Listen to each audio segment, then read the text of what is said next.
देश में आपातकाल लगाए जाने की 50वीं बरसी पर राजधानी दिल्ली में बुधवार को सेंट्रल पार्क में आपातकाल स्मृति प्रदर्शनी का आयोजन किया गया। इस प्रदर्शनी का उद्घाटन दिल्ली की मुख्यमंत्री रेखा गुप्ता और केंद्रीय मंत्री मनोहर लाल खट्टर ने किया। कार्यक्रम में कई गणमान्य नेता और भाजपा पदाधिकारी शामिल हुए।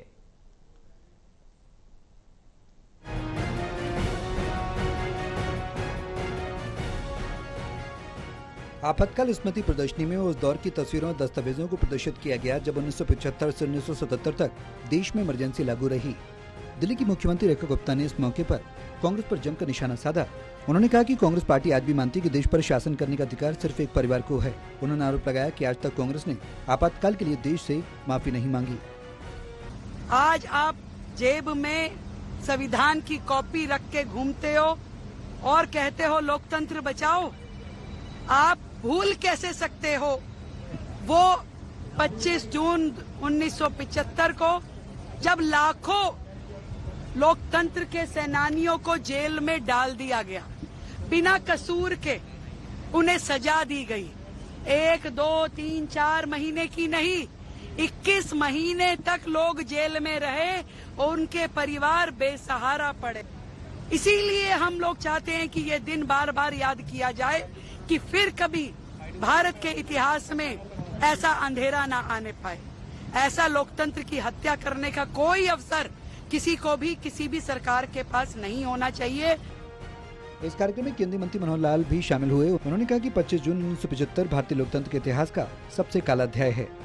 उन्होंने कहा कि इस दौर में लोगों ने अत्याचार सहे, मौलिक अधिकारों को रौंदा गया और रातों-रात लोकतंत्र को खत्म करने की कोशिश की गई।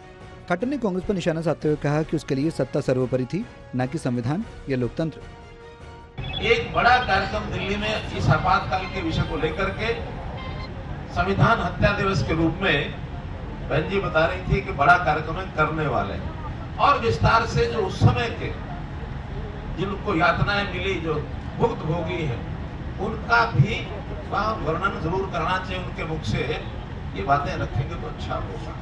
मैं तो इतना ही कह सकता हूं कि देश आजाद हुआ 47 में, संविधान बना, हमने शासन व्यवस्था में लोकतंत्र को चुना, बहुत सी कार्य पद्धतियां, लेकिन पहली सरकार तो कांग्रेस ने कोई लोकतंत्र नहीं, कोई चुनाव नहीं, ये मान करके कि जैसे उन्हीं का एकाधिकार हो।